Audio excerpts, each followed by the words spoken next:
Okay, so I've got the new toy on the bench here. This is a Mark of the Unicorn Midi Timepiece MTP-AV. So, I don't know what all that means. Anyway, it's a MIDI router.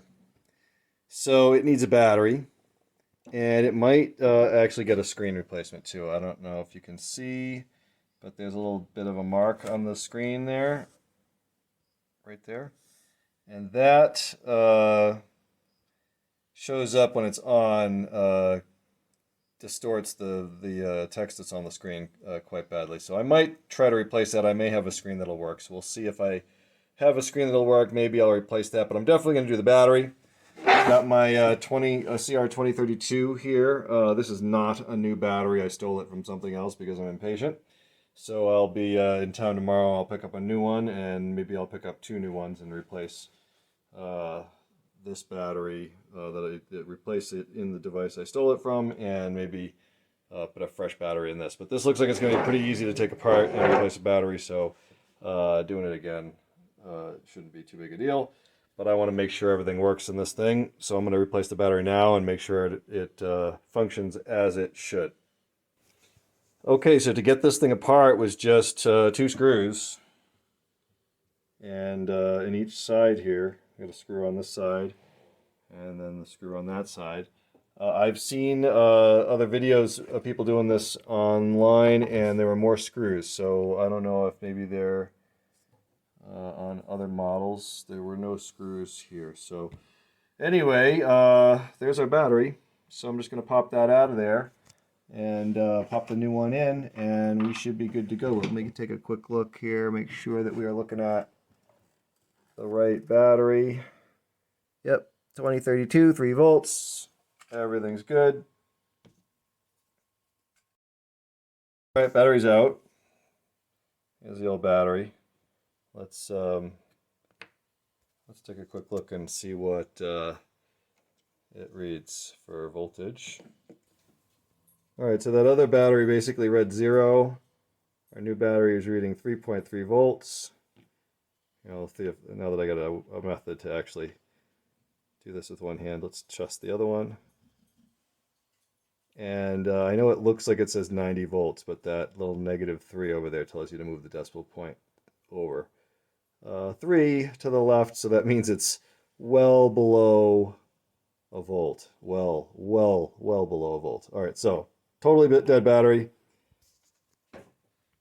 New battery going in, and there she is. Just that easy. Now, question is, do I try to replace this screen?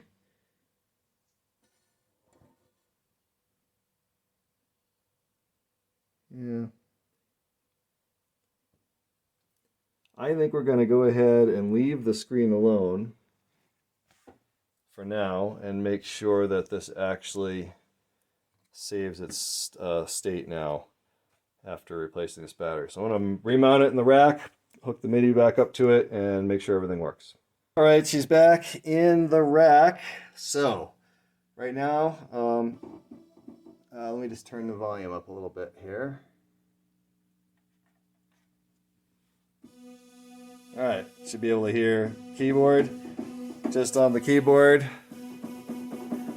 And I should also be able to push the key on here and get noise, but I can't because the routing's not set up. So what we're going to do here now is go over to MIDI routing, and then I'm going to take number 3 and send it to 2 and say enter. So now if I push on the key here, I have the same thing as if I push on the key down here. So that works. Now the question is, do I need to actually save this base setting? Or if I turn it off and back on again, will it save that? Let's find out. I'm going to turn it off. And then turn it back on again. Let it boot up.